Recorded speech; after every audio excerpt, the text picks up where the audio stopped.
제가 예전에 한 미국 코미디언의 스탠드업 코미디를 본 적이 있는데 영상으로 스탠드업 코미디가 요즘에 되게 유행하지 않습니까? 코미디언들이 나와서 그냥 자신이 있었던 일들을 가지고 거기에다가 뭔가 여러 가지를 가미해서 말을 하는 그런 코미디인데요. 그 코미디언에게 아들과 딸이 있는데 아빠에게 있어 아들과 딸의 차이가 이런 것이다라는 거를 이제 스탠드업 코미디로 이렇게 설명하더라고요. 아들을 처음에 낳았는데 아들을 딱 얼굴에 딱 들고 보는 순간 이제 부성애가 막 솟구치면서 이런 생각이 들었다고 합니다. 아들아, 나는 너를 위해 죽을 수 있어. 이런 비장한 마음이 들었다고 합니다. 그런데 이제 그 다음에 딸을 낳는데요. 딸을 낳아서 딸을 딱 들고 딸의 얼굴을 보는 순간 어떤 생각이 들었냐면 어떤 생각이 들었을까요? 너를 건드리는 놈은 다 죽여버린다. 네, 이렇게 다르다는 거예요. 이게 처음 제가 봤을 때는 좀 웃기지만 오버한다 이렇게 생각을 했는데요. 근데 막상 제가 딸을 낳아 보니까 그 조그맣고 작은 딸아이를 낳자마자 딱 가슴에 안을 품고서 딱 보니까 드는 생각이 진짜 그렇더라고요. 와, 이 험난한 세상, 이 정말 여러움고 정말 무서운 세상, 우리 딸 이거 어떻게 살아가나 하는 생각 들면서 건드린 놈이 있으면은 허튼 짓 하는 놈이 있으면 내가 그냥 여기서 말을 다 하지 않겠지만 정말 가만 안 둔다 이 생각이 먼저 드는 거예요. 아들은 뭐 지가 지 앞가름 하겠죠. 뭐 이제 아들놈이니까 잘 하겠지만 어쨌든 정말 그렇지 않습니까, 성도님들? 이 우리가 살고 있는 이 세상이 참 여러모로 많이 험악해지고 있고요. 우리가 그리스도인이지만 그리스도인 그 어떤 프리미엄은 지나간 지 한참 됐죠. 그리스도인이니까 저 사람은 예수 믿는 사람이니까 좀 괜찮겠지. 그런 여러 존경심이나 그런 인정을 받는 것은 정말 옛날 일이 됐습니다. 이제는 욕먹고 무시당하지 않으면 다행이죠. 뭐 종교 때문이 아니라도 마찬가지입니다. 내 아이를 혹은 내 손자 손녀를 이 땅에서 이 상황 가운데 어떻게 키워놓을 것인가, 어떻게 뭘 가르치고 무엇을 줄 것인가, 이런 고민들은 우리가 어쩔 수 없이 평생 동안 하게 되는 것 같습니다. 제가 우리 어르신들 신방에 보면은요 하나같이 하는 말씀이 나이가 연세가 어떻게 되시는지 상관없습니다. 자녀가 40대, 50대, 60대 상관없습니다. 다 자녀 걱정, 다 자녀에 대해서, 자녀 때문에, 자녀를 위해서 기도해 주세요. 다들 그렇게 말씀하세요. 그게 부모의 마음인 것 같습니다. 자녀에게 최고의 것을 원하지 않는 부모는 없겠죠. 무엇이든 뭔가 좋은 것을 해주고 싶고 어떻게든 자녀가 잘 되기를 원하는 것이 부모의 마음일 것입니다. 결혼하기 전에 저는 제가 분명히 이제 엄격한 아빠가 될 거라고 생각을 했습니다. 아주 엄격한 아버지. 놀 때는 재밌게 놀되 훈육할 때는 아주 그냥 엄하게 그냥 그럴 줄 알았어요. 아들을 낳건 딸을 낳건 간에 이 험악한 세상을 잘 살아나게 하려면 정말로 자연스럽게 겪을 그런 어떤 고통과 아픔들 내가 도와주지 말고 네가 겪어라. 그러면서 커야 된다. 뭐 이제 이런 마음을 자주적으로 살 수 있도록 그렇게 만들어야겠다. 그런 생각을 가지고 있었습니다. 그런데 지금 어떨까요? 노력은 합니다. 노력은 하는데 안 되더라고요. 잘 마음처럼 잘 안 되더라고요. 자주적으로 살고 그런 거 상관없고 그냥 뭐 인생의 교훈으로도 그런 거 상관없고 그냥 행복했으면 좋겠고 그냥 아프지 않았으면 좋겠고 그냥 잘 살았으면 좋겠고 그냥 그런 마음이 부모로서 들더라고요. 그런데 문제는 뭐냐면 언제까지나 그럴 수는 없을 것입니다. 우리가 부모이건 아니건 조부모이건 상관없이 언제까지나 우리 아이들을 감싸고 들 수는 없습니다. 조만간 이제 저희 애들도 그럴 때가 오겠죠. 방문을 그냥 쾅 닫으면서 아빠가 나한테 해준 게 뭐가 있어? 이제 뭐 그럴 때가 뭐 오리라 생각을 합니다. 참 마음이 아프겠지만 그런 날이 올 수밖에 없을 거예요. 뭐 사수충이 되면 그러겠죠.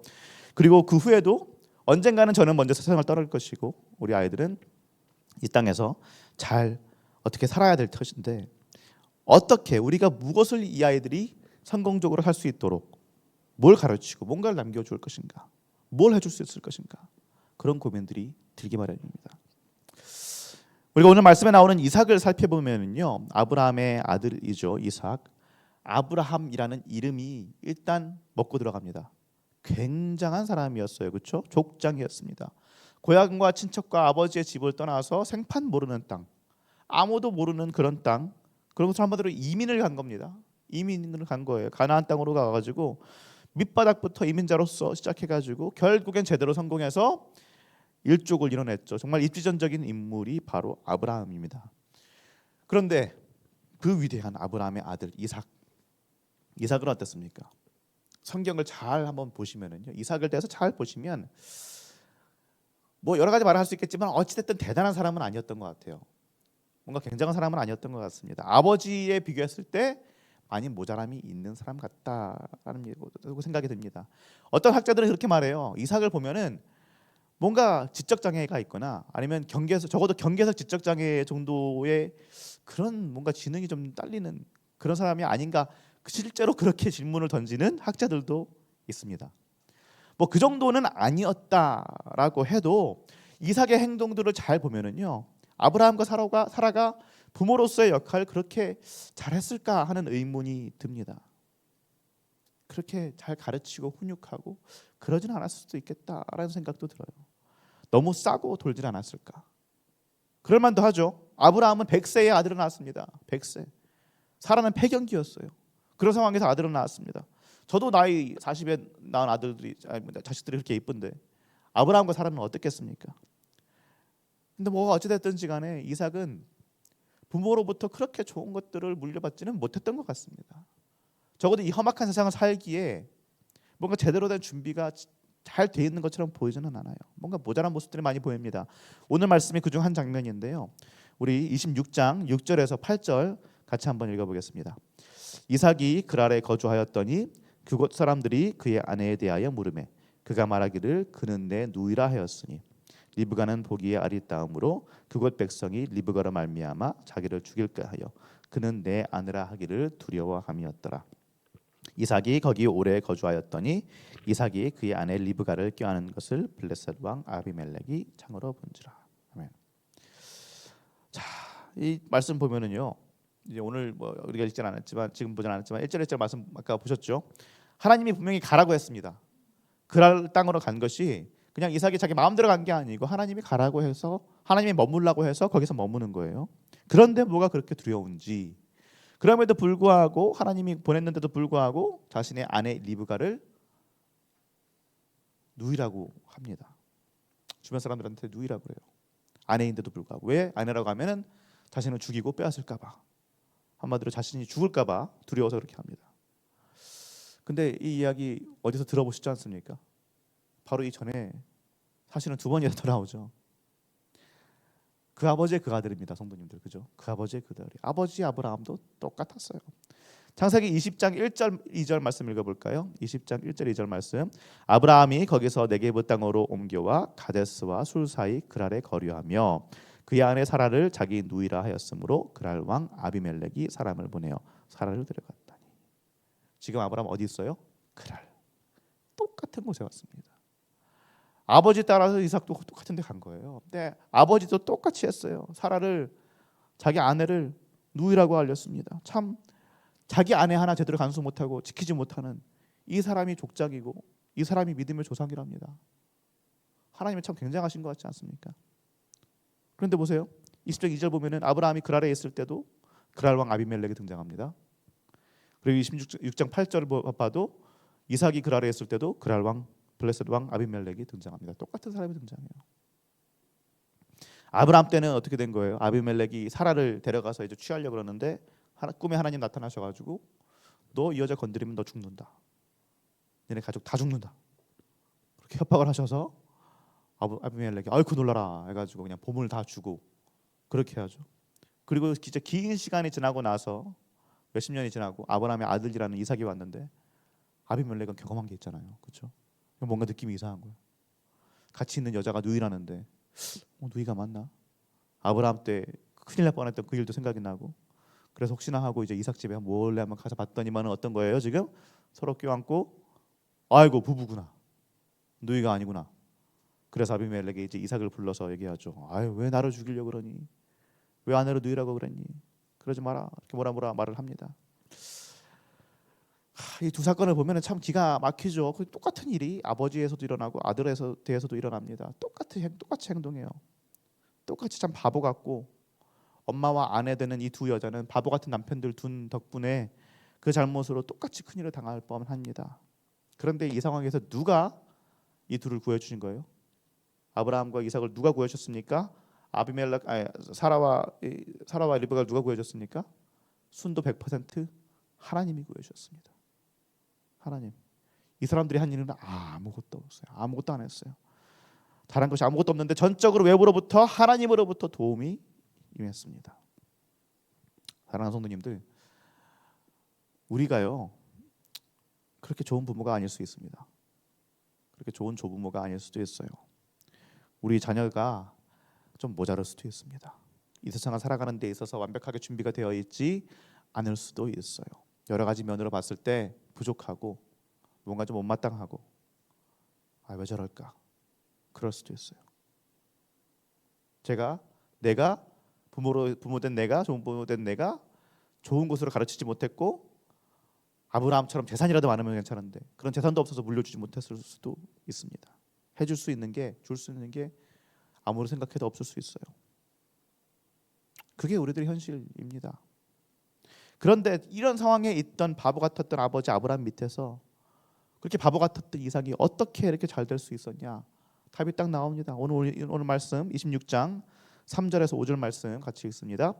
이 땅에 거류하면 내가 너와 함께 있어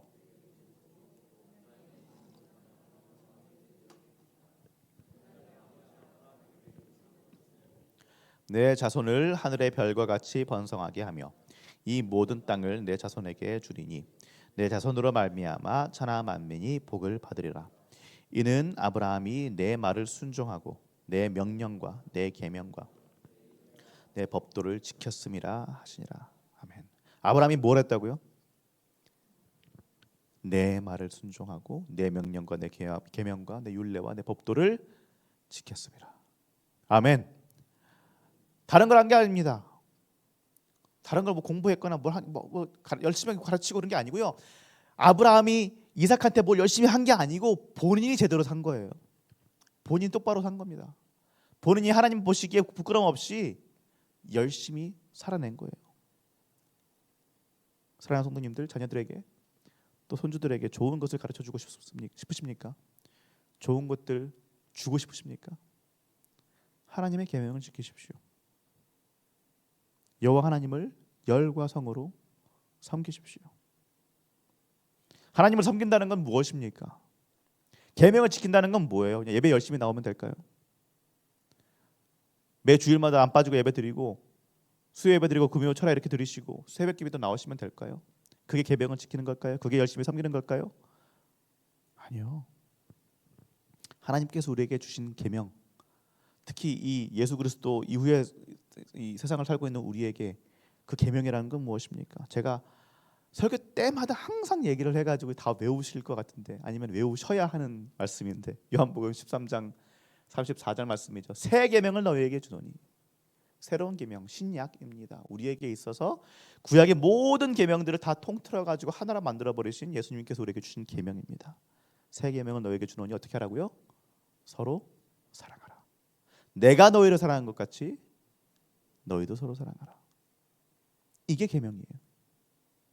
이게 계명이에요. 다른 거 어떤 것이 아니고 사랑하라. 사랑해라. 내가 배운 게 없어서 애들한테 잘못 가르쳤다. 내가 못 가르쳤네. 그렇게 한탄할 수 있습니다. 내가 능력이 부족해가지고 아이들한테 재산도 못 물려주고 그렇게 실망하고 그럴 수도 있습니다. 그런데 그런 게 중요한 게 아니고요. 그런 게 중요한 게 아닙니다. 오늘 말씀 봐도 그렇고 성경에 나오는 허다한 증인들이 우리한테 말합니다. 그게 아니고 여호와 하나님을 섬기며 살면 여호와 하나님의 계명대로 살면 다시 말해서 예수님 우리에게 명령하신 것처럼 우리가 끝까지 사랑하며 산다면 그렇다면 우리가 하나님께서 우리뿐만 아니라 우리의 자녀까지도 대대손손 지키시고 좋은 것들로 채워줄 겁니다. 이삭이 잘된 이유가 뭐라고요? 아브라함이 하나님을 섬기며 살았기 때문입니다. 그러니까 우리 자녀가 잘 되려면 어떻게 해야 된다고요? 내가 잘 믿어야 돼요. 내가 하나님을 잘 섬겨야 됩니다. 내가 사랑해야 됩니다. 그 삶을 살아내야 되는 거예요. 그러니 사랑하는 성도님들 안달하실 필요 없습니다. 자녀들이 뭐 잘 안 되고 있다고 아니면 잘 안 믿는다고 다그치실 필요도 없어요. 생각대로 자녀들이 내 마음대로 안 움직인다고 내 자녀들이 내 생각하는 것처럼 좀 예배 나왔으면 좋겠고 어떻게 했으면 좋겠고 저렇게 했으면 좋겠고 그런 마음들 다 있으시겠지만 너무 속상해하시거나 너무 나무르지 않으셨으면 좋겠습니다. 먼저 뭘 해야 됩니까? 내가 바로 서야 됩니다. 내가 하나님 앞에 바로 서야 됩니다. 부모든 내가 먼저 하나님 앞에 바로 서서 그분의 계명을 지키는 모습을 잘 보여줄 때 그 모습을 통하여서 그리고 하나님이 그런 우리를 통하여서 역사하실 줄로 믿습니다. 서로 사랑하는 건 어디서 하는 거예요? 교회에서 하는 겁니까? 아니요. 저기서요. 나가서 하셔야 됩니다. 집에서 하셔야 됩니다. 자녀를 사랑하시고 남편을, 아내를 사랑하십시오. 주변에 있는 이들을 사랑하십시오. 그렇게 하나님을 섬기시는 겁니다. 그렇게 삶을 살아갈 때 참된 신앙인으로서의 모습을 계속해서 보여주며 내가 하나님 앞에 바로 설 때에 하나님께서 그런 나의 신앙을 사용하시고 그래서 우리 대대손손 자손들까지 다 축복하시고 함께 하시고 일으켜 세우실 줄로 믿습니다. 이제 우리가 말씀을 생각하며 기도할 건데요. 기도하기 전에 찬양을 먼저 할 겁니다. 했으면 좋겠습니다. 좀 찬양 반주를 좀 해주시고요. 이 소원이라는 가사를 찬양을 저희가 할 건데 후렴 가사가 이렇습니다. 나의 평생의 단 한 가지 소원, 주의 아름다우신 보며 사랑 노래하는 것, 나의 왕 되신 주님의 얼굴 구하며 주 사랑 안에 머물며 사랑 노래합니다. 이런 가사를 가지고 있는데요. 제가 예전에는 이 찬양 가사를 보면서 어떻게 생각을 하냐면 정말 은혜를 많이 받던 찬양인데 이걸 어떻게 생각했냐면 그렇게 생각했어요. 정말 내가 그냥 교회 안에만 있으면 얼마나 좋을까. 그냥 하나님의 임재를 갈망한다라는 그 말처럼 그냥 교회 안에 있으면서 항상 그냥 교회에서 살았으면 너무 좋겠다. 그런 생각들을 많이 했습니다. 그런데 알고 보니까요, 하나님의 성전이라는 것이 그냥 교회 건물 장소가 아니더라고요. 내가 성전이고 예수 그리스도를 섬기는 무리들의 모임이 성전이더라고요. 사랑하는 성도님들, 우리가 주의 전 앞에 모이기를 힘쓰기 원합니다. 주의 임재를 갈망하기 원합니다. 그런데 그 장소가 그냥 교회 이 건물 아니에요.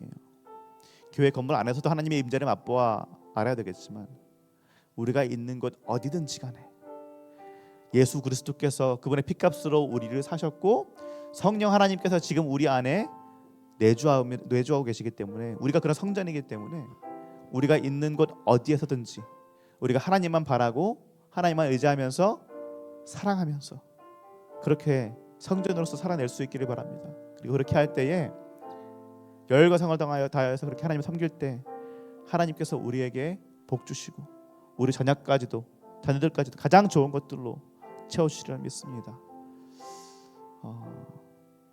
이렇게 기도하는 마음으로 하나님, 제가 주님 전에 가고 싶습니다. 주님의 얼굴 보고 싶습니다. 제가 있던 어느 곳이든지 있는 곳이 어디 곳이든지 그곳이 하나님의 나라 되게 해달라는 마음을 가지고 우리 같이 찬양했으면 좋겠습니다.